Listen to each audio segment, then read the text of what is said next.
Translate ചെയ്യുന്നത് പ്രിയപ്പെട്ട മുരളിയേട്ടൻ.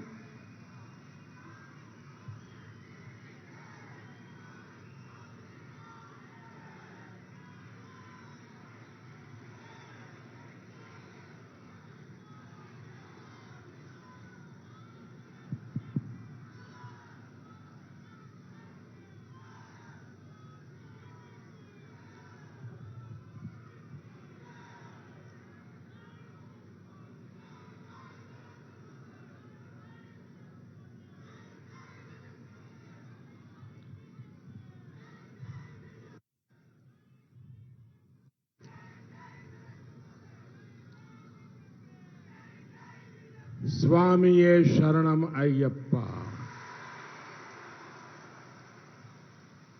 स्वामिये शरणम अय्यप्पा, स्वामिये शरणमय्यप्पा, स्वामिये शरणमय्यप्पा, स्वामिये शरणमय्यप्पा. My fellow NDA leaders, candidates for the assembly elections, hard-working Karyakartas, sisters and brothers, Namaskaram. എൻ്റെ പ്രിയപ്പെട്ട ദേശീയ ജനാധിപത്യ സഖ്യ നേതാക്കളെ, ദേശീയ ജനാധിപത്യ സഖ്യത്തിൻ്റെ സ്ഥാനാർത്ഥികളെ, കഠിനാധ്വാനം നടത്തുന്ന പാർട്ടി പ്രവർത്തകരെ, സഹോദരി സഹോദരന്മാരെ, എല്ലാവർക്കും നമസ്കാരം.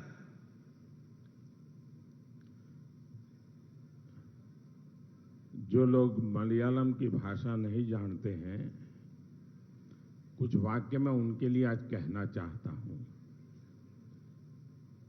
आज ये मैं जो दृश्य देख रहा हूं, 4 मंजिला पब्लिक मीटिंग है. उधर भी है, इधर भी है, इधर भी है, इधर भी है. शायद दिल्ली में बैठ करके जो पॉलिटिकल पंडित केरल के चुनाव का विश्लेषण कर रहे हैं, जब तक वो ये दृश्य नहीं देखेंगे उनको समझ नहीं आएगा हवा कैसे बदल चुकी है. മലയാളം അറിയാത്ത ആളുകൾക്ക് വേണ്ടിയിട്ട് ഞാൻ രണ്ട് കാര്യങ്ങൾ ഹിന്ദിയിൽ പറയാൻ ആഗ്രഹിക്കുകയാണ്. ഇവിടെ ഈ തടിച്ചുകൂടിയിരിക്കുന്ന ജനസഞ്ചയം, 4 നിലകളിലായിട്ട് നിൽക്കുന്ന ഈ ജനസഞ്ചയം ഡൽഹിയിലിരുന്ന് കേരളത്തിൻ്റെ രാഷ്ട്രീയ സ്ഥിതിയെക്കുറിച്ചും കേരളത്തിലെ തെരഞ്ഞെടുപ്പ് സ്ഥിതിയെക്കുറിച്ചും വിശകലനം നടത്തുന്ന രാഷ്ട്രീയ നിരീക്ഷകരുണ്ട്. അവർക്ക് മനസ്സിലാകില്ല ഈ തടിച്ചുകൂടിയ ജനസഞ്ചയത്തിന്റെ വികാരം എന്താണെന്ന്. ഈ നാട് മാറിക്കഴിഞ്ഞിരിക്കുന്നു എന്ന് അവർക്ക് തിരിച്ചറിയാനാവുന്നില്ല. I feel happy to be among you in this land of spirituality and brotherhood. This is the land of Sabarimala shrine of Lord Ayyappa. I will be talking about this later in my speech. My pranams to the Trikkakudi temple, Kaviyur, one of the oldest cave temples of Kerala, the Sri Vallabha temple, Tiruvalla, the Aranmulla Partharthi temple, Malayalapuda Devi Mandir. We are all inspired by the literary genius of Mahakavi Pantalam Kerala Verma, Elandur Gandhi K. Kumar made efforts to further social reform. Before going ahead with my speech, I would like to remember the service and sacrifice of Jesus Christ on Good Friday. ഏറെ സന്തോഷത്തോടു കൂടിയാണ് സാഹോദര്യത്തിൻ്റെയും ആധ്യാത്മികതയുടെയും മണ്ണായിട്ടുള്ള ഈ മണ്ണിൽ ഞാൻ നിങ്ങളോടൊപ്പം നിൽക്കുന്നത്. ഇത് ശബരിമലയുടെ ഭൂമിയാണ്, അയ്യപ്പന്റെ പുണ്യമായിട്ടുള്ള ഭൂമി. ഞാൻ അതിനെക്കുറിച്ച് പിന്നീട് സംസാരിക്കാം.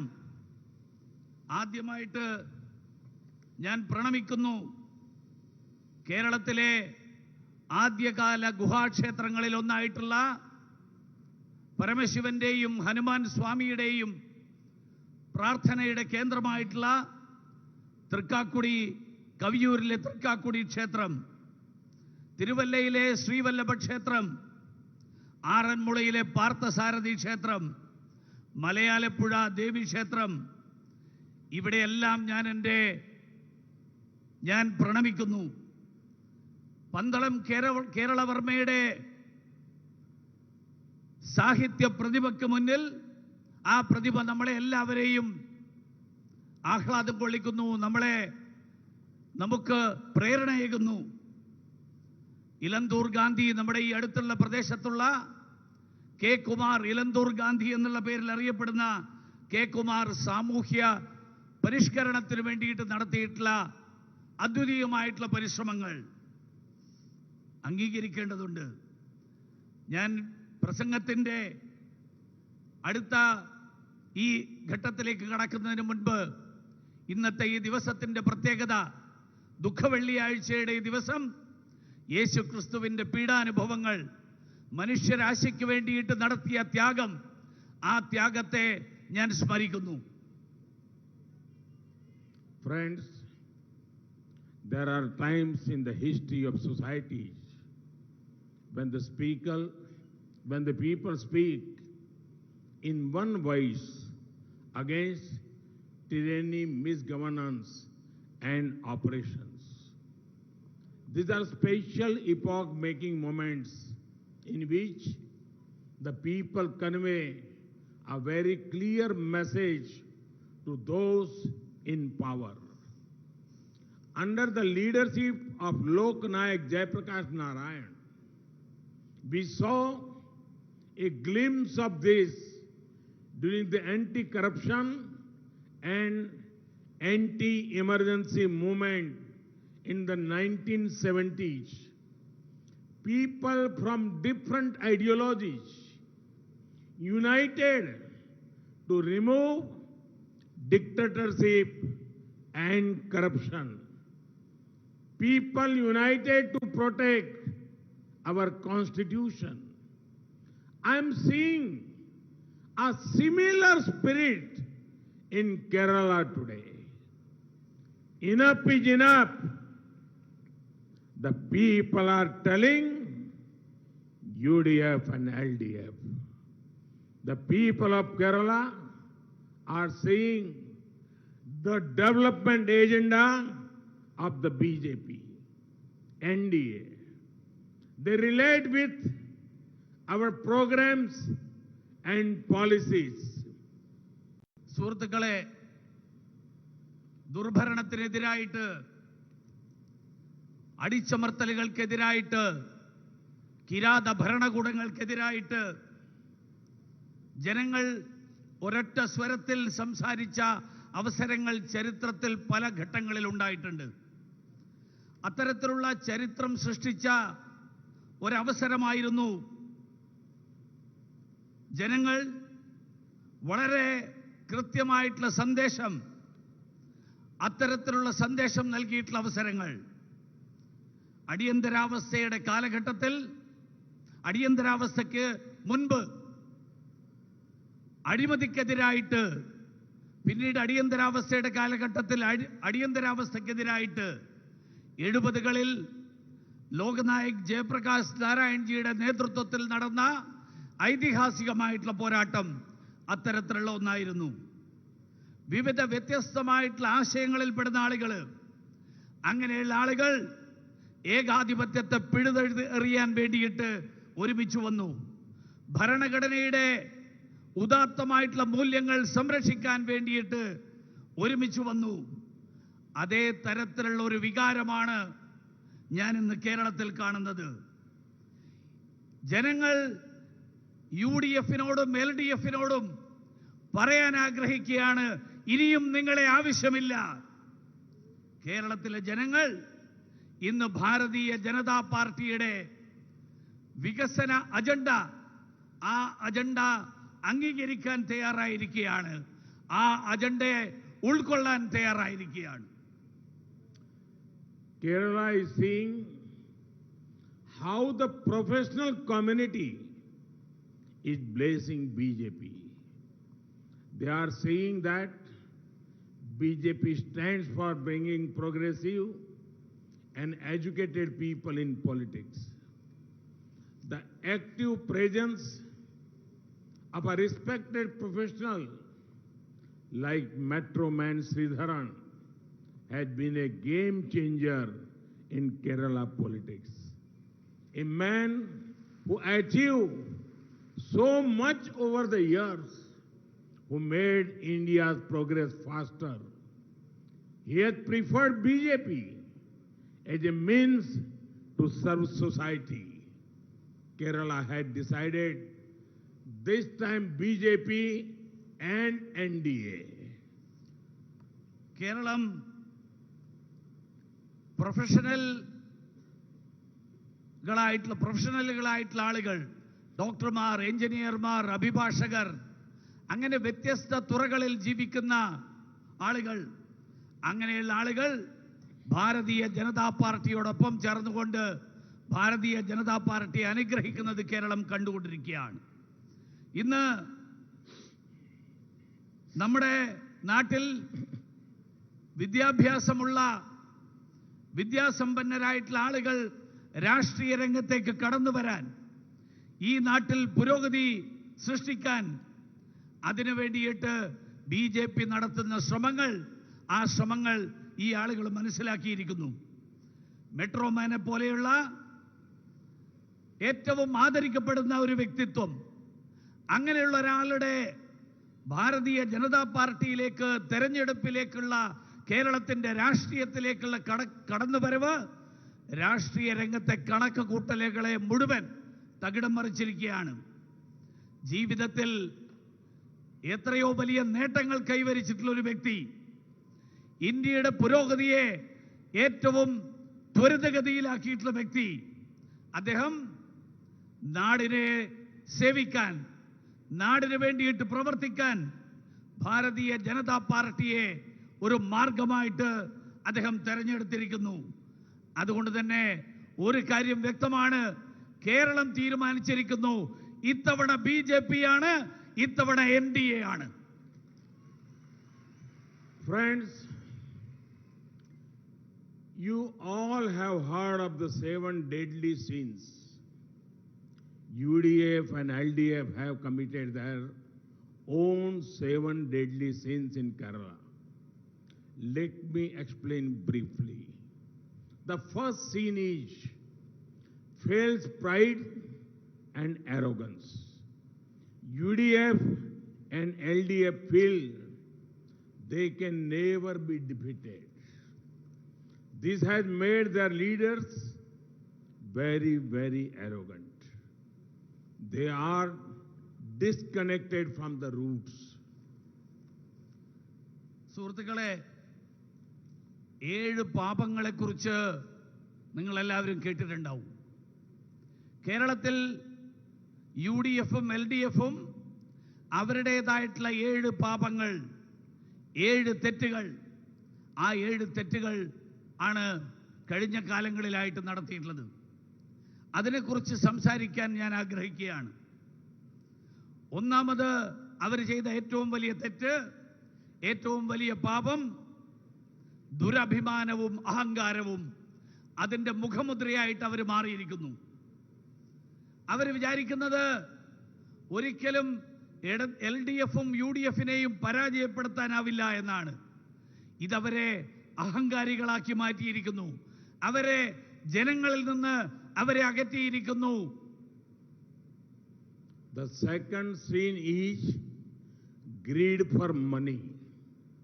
Solar scam, dollar scam, gold scam, land scam, bar bribery scam, excise scam, the list is endless. Both alliances have looted from every sector. രണ്ടാമത്തെ പാപം, രണ്ടാമത്തെ തെറ്റ്, പണത്തിനോടുള്ള അത്യാർത്തി. നമ്മൾ കണ്ടു കേരളത്തിൽ കഴിഞ്ഞ കാലങ്ങളിൽ ഏതൊക്കെ തരത്തിലുള്ള വെട്ടിപ്പുകളും കുംഭകോണങ്ങളുമാണ് നടന്നത്. സോളാർ തട്ടിപ്പ്, ഡോളർ തട്ടിപ്പ്, സ്വർണ്ണക്കടത്ത്, ഭൂമി തട്ടിപ്പ്, ബാർകോഴ, ഇങ്ങനെയുള്ള എണ്ണിയാൽ ഒടുങ്ങാത്ത പട്ടിക. ഈ രണ്ട് മുന്നണികളും സമൂഹത്തിലെ ഒരു മേഖലയും അവർ വെറുതെ വിട്ടില്ല. എല്ലാ മേഖലകളെയും കൊള്ളയടിക്കുക എന്നുള്ളതായിരുന്നു അവരുടെ നയം. The third sin is wrath towards people. I fail to understand which government will shower lathis on innocent devotees, which government will repeatedly attack its own citizens. മൂന്നാമത്തെ തിന്മ, മൂന്നാമത്തെ പാപം, അത് ഈ നാട്ടിലെ ജനങ്ങളോടുള്ള ഒടുങ്ങാത്ത പകയാണ്. മനസ്സിലാക്കാൻ കഴിയുന്നില്ല. സ്വന്തം നാട്ടിലെ വിശ്വാസി സമൂഹത്തെ ഇത്രയധികം അതിക്രമങ്ങൾക്ക് ലാത്തികൾ കൊണ്ട് നേരിടുന്ന ഒരു സർക്കാർ ഏതെങ്കിലും നാട്ടിലുണ്ടാകുമോ? ഏത് സർക്കാരാണ് അങ്ങനെ സ്വന്തം പൗരന്മാർക്കെതിരായിട്ട് ഇത്തരത്തിലുള്ള അക്രമങ്ങൾ നടത്താൻ തുനിഞ്ഞിറങ്ങുക? The fourth sin is envy or jealousy. UDF and LDF are jealous of each other. They want to beat the other in committing all wrongs. They suffer from competitive corruption. They are jealous if the other alliance even makes a paisa more than the other. നാലാമത്തെ തിന്മ, അത് അവർ പരസ്പരം വലിയ അസൂയയാണ്. LDF-ഉം UDF-ഉം തമ്മിൽ വലിയ അസൂയയാണ്. അവര് പരസ്പരം മത്സരിക്കുകയാണ്. മറ്റുള്ളവരെക്കാൾ കൂടുതൽ അഴിമതി കാണിക്കുന്ന കാര്യത്തിൽ, അഴിമതിയുടെ കാര്യത്തിലുള്ള മത്സരമാണ് കേരളത്തിൽ നടക്കുന്നത്. മറ്റേ മുന്നണിക്കാർ ഒരു പൈസ അധികമുണ്ടാക്കിയാൽ അതിനേക്കാൾ പൈസ സ്വയം ഉണ്ടാക്കണമെന്നാണ് ഈ രണ്ട് മുന്നണിക്കാരും പരസ്പരം ആലോചിക്കുന്നത്. The fifth sin is lust for power. This makes them from alliances with communal, criminal, and regressive elements of society. What was the stand of the Muslim League on triple talaq? What are the social policies of the SDPI and PFI? Can their regressive politics be supported? No. അഞ്ചാമത്തെ തിന്മ അധികാര കൊതി.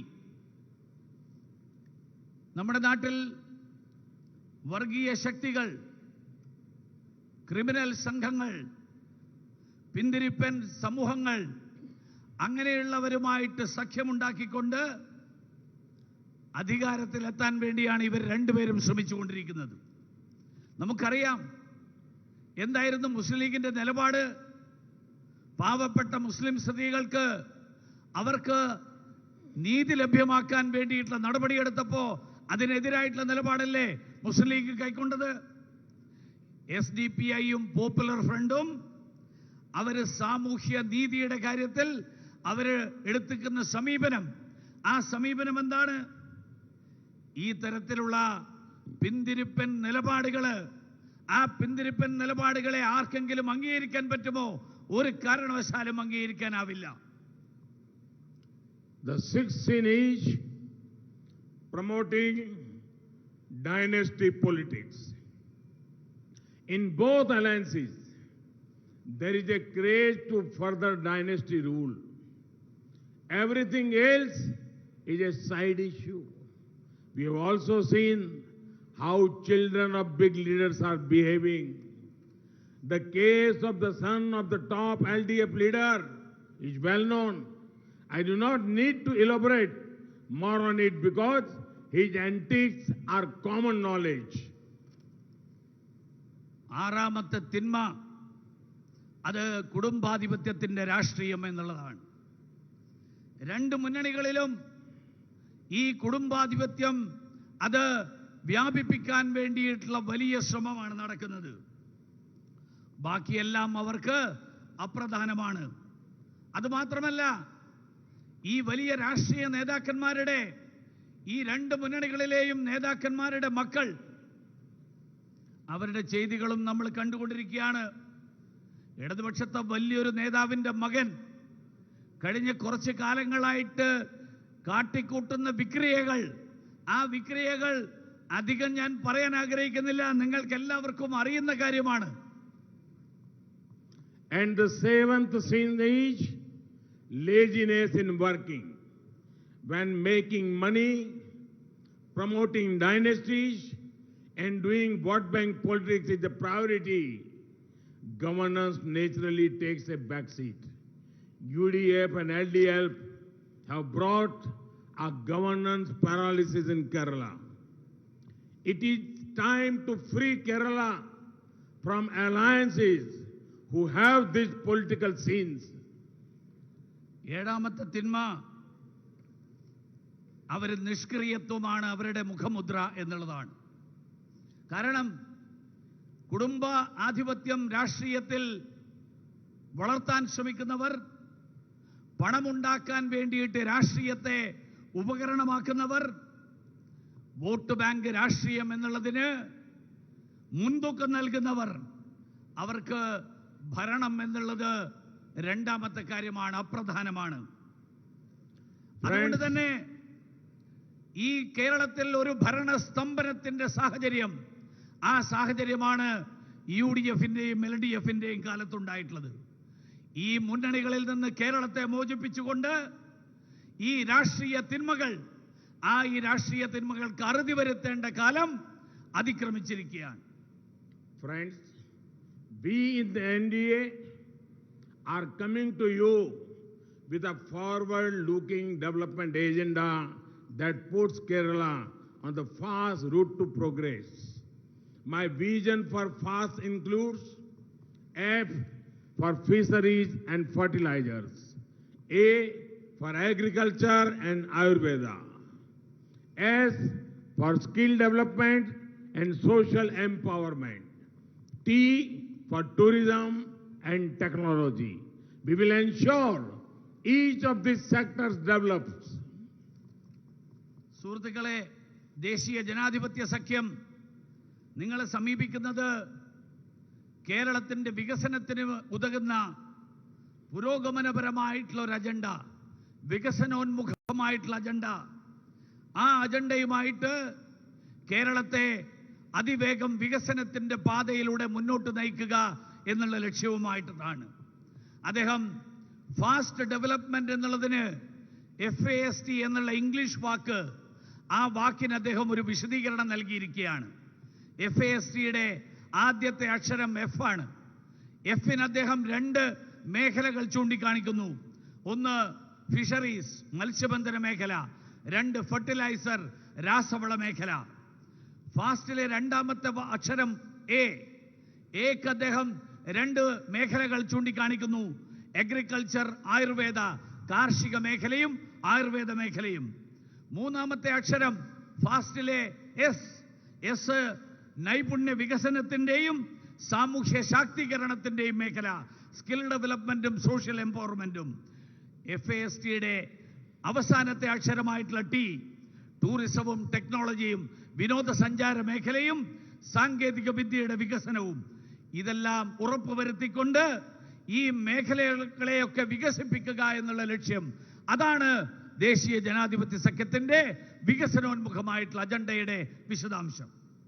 In this year's union budget, many economic corridors have been announced. This includes extensive highway work in Kerala as a part of the Mumbai-Kanyakumari corridor. The budget includes provisions for aiding 1,100 kilometers of national highway network in Kerala. These projects will be worth over rupees 65,000 crores. Phase 2 of the Kochi Metro would receive adequate central funding. A fishing harbor will come up in Kochi. ഈ വർഷത്തെ കേന്ദ്ര budget ഈ തരത്തിലുള്ള നിരവധി സാമ്പത്തിക ഇടനാഴികൾ, ഈ വിവിധ മേഖലകളുടെ വികസനത്തിന് വേണ്ടിയിട്ടുള്ള സാമ്പത്തിക ഇടനാഴികൾ, ആ സാമ്പത്തിക ഇടനാഴികൾ പ്രഖ്യാപിക്കപ്പെട്ടിട്ടുണ്ട്. അതിൽ കേരളത്തിൽ മുംബൈ കന്യാകുമാരി സാമ്പത്തിക ഇടനാഴിയുടെ ഭാഗമായിട്ട് വലിയ തോതിലുള്ള ദേശീയപാത നിർമ്മാണം, ആ നിർമ്മാണമാണ് കേന്ദ്ര ബജറ്റ് പ്രഖ്യാപിക്കുന്നത്. 1100 കിലോമീറ്റർ ദേശീയപാത ശൃംഖല കേരളത്തിൽ വികസിപ്പിക്കാൻ വേണ്ടിയാണ് ബജറ്റ് വിഭാവനം ചെയ്തിരിക്കുന്നത്. 65,000 കോടി രൂപ അതിനു വേണ്ടിയിട്ട് നീക്കി വെച്ചിരിക്കുകയാണ്. മാത്രമല്ല, കൊച്ചി മെട്രോയുടെ 2ാം ഘട്ടത്തിന് ആവശ്യമായിട്ടുള്ള കേന്ദ്ര സഹായവും ബജറ്റിൽ പ്രഖ്യാപിക്കപ്പെട്ടിട്ടുണ്ട്. കൊച്ചിയിൽ ഒരു ആധുനിക സാങ്കേതിക വിദ്യയോട് കൂടിയിട്ടുള്ള ഒരു മത്സ്യബന്ധന തുറമുഖവും ഈ തവണത്തെ ബജറ്റിലെ പ്രഖ്യാപനത്തിന്റെ ഭാഗമാണ്. Friends, the warm-hearted nature of Kerala has got people from all over the world to this state. Tourists came, but there was no vision from the government to support tourism. NDA's track record in the tourism sector shows our alliance alone can help this sector grow. For Kerala, we want to focus on different aspects of tourism. There are opportunities in health tourism, spiritual tourism, and cruise tourism. We will give priority to ecotourism as well.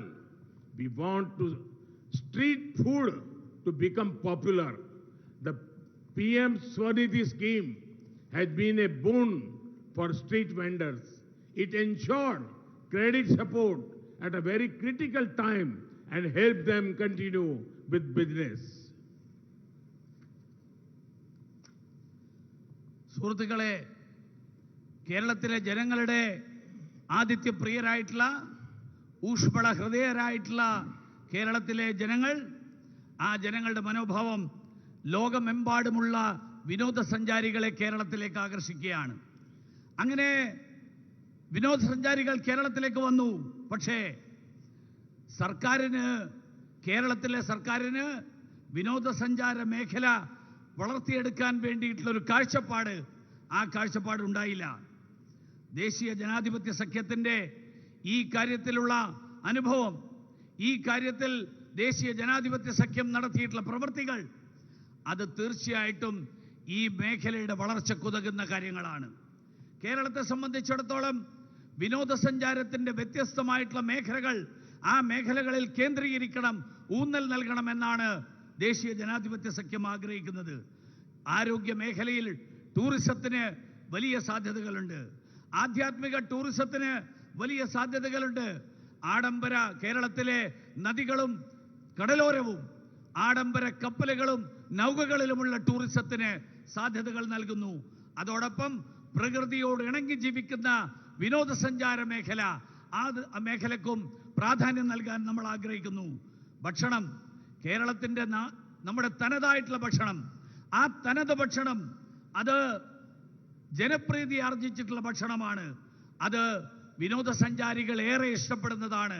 അതിനും പ്രാധാന്യം നൽകിക്കൊണ്ട് വിനോദസഞ്ചാര മേഖലക്ക് വികസിപ്പിക്കാൻ സാധിക്കും. പ്രധാനമന്ത്രി സ്വനിധി പരിപാടി scheme Covid കാലത്ത് നമ്മുടെ തെരുവോര കച്ചവടക്ക് ഏറെ ആശ്വാസം പകർന്ന ഒരു പദ്ധതിയായിരുന്നു. അവർക്ക് ഏറ്റവും വിഷമകരമായിട്ടുള്ള ഒരു സാഹചര്യത്തിൽ അവർക്ക് വായ്പാ സൗകര്യം ലഭ്യമാക്കാനും അതിലൂടെ അവരുടെ സംരംഭങ്ങൾ, അവരുടെ വ്യാപാരം മുന്നോട്ട് നയിക്കാനും അവർക്കത് സഹായം നൽകി. Friends, access to drinking water is a problem in Kerala. When the NDA government began the Jal Jeevan Mission, only 25% of Kerala's households had tap water supply. Since the mission began, almost 20% of households all over nation got access to tap water connections. I'm sad to share that in Kerala, that number is only 4.5%. The reason for the slow progress is the poor attitude of the state government. In that desire of not giving Modi the credit, they are denying people the right to tap water connections. I want to tell them, please take all the credit, but do not make the people suffer. NDA will increase the speed of the Jal Jeevan Mission in Kerala. സുഹൃത്തുക്കളെ, കേരളത്തിൽ കുടിക്കാൻ ആവശ്യമായിട്ടുള്ള വെള്ളം അത് പല പ്രദേശങ്ങളിലും ഒരു വലിയ പ്രശ്നമാണ്. ദേശീയ NDA സർക്കാർ കേന്ദ്രത്തിൽ ജൽ ജീവൻ മിഷൻ തുടങ്ങിയപ്പോൾ കേരളത്തിലെ 25% വീടുകൾക്ക് മാത്രമേ കുടിവെള്ള കണക്ഷൻ ഉണ്ടായിരുന്നുള്ളൂ. പക്ഷേ ഈ പദ്ധതി ആരംഭിച്ച് രാജ്യവ്യാപകമായിട്ടുണ്ടാക്കിയിട്ടുള്ള പുരോഗതി 20% വീടുകളിലേക്ക് കൂടി ഈ വെള്ളമെത്തിക്കാൻ, കുടിവെള്ളം എത്തിക്കാൻ ഇത്രയും കാലം കൊണ്ട് നമുക്ക് സാധിച്ചു. പക്ഷെ കേരളത്തിൽ അത് രാജ്യവ്യാപകമായിട്ട് 20% എത്തിക്കാൻ കഴിഞ്ഞപ്പോൾ കേരളത്തിൽ അത് കേവലം 4.5% വീടുകൾ മാത്രമേ ഈ കുടിവെള്ളം ലഭ്യമാക്കുന്ന പട്ടികയിലേക്ക് കൂട്ടിച്ചേർക്കാൻ കഴിഞ്ഞുള്ളൂ. എന്താ കാരണം? കേരളത്തിലെ സർക്കാരിന്റെ നിസ്സഹകരണ മനോഭാവമാണ്. ഈ കേരളത്തിൽ വേണ്ടത്ര വേഗതയിൽ കുടിവെള്ളം ലഭ്യമാക്കാനുള്ള കേന്ദ്ര സർക്കാരിന്റെ പദ്ധതി, ആ പദ്ധതി പ്രാവർത്തികമാക്കാൻ കഴിയാതെ പോയത്. അതിന്റെ കാരണം, കുടിവെള്ളം എല്ലാവർക്കും കിട്ടിയാൽ അത് നരേന്ദ്രമോദിക്ക് ക്രെഡിറ്റ് ആവും, നരേന്ദ്രമോദിയുടെ അംഗീകാരമാകും ജനങ്ങളുടെ ഇടയിൽ.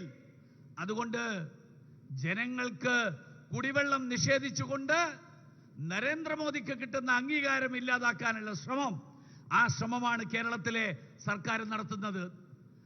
അവരോട്, കേരളത്തിലെ സർക്കാരിനോട് ഞാൻ പറയാൻ ആഗ്രഹിക്കുന്നത്, അംഗീകാരം നിങ്ങളെടുത്തോ, പക്ഷേ ജനങ്ങളെ കഷ്ടപ്പെടുത്തരുത്, ജനങ്ങളെ ബുദ്ധിമുട്ടിലാക്കരുത്. നിങ്ങൾ അവർക്ക് വെള്ളം കൊടുക്കാനുള്ള സംവിധാനം ഉണ്ടാക്കൂ. ജൽ ജീവൻ മിഷൻ, കുടിവെള്ളം ഈ രാജ്യത്ത്, ഈ സംസ്ഥാനത്ത് എല്ലാവർക്കും ലഭ്യമാക്കാൻ വേണ്ടിയിട്ടുള്ള വേഗതയോടുകൂടിയിട്ടുള്ള വികസനം, ആ വികസനം നടപ്പിലാക്കാൻ ദേശീയ ജനാധിപത്യ സഖ്യം പ്രതിജ്ഞാബദ്ധമാണ്. Friends, being here in this holy land, blessed by Swami Ayyappa, is special. Millions of devotees come here after observing a strict 41-day Vratam.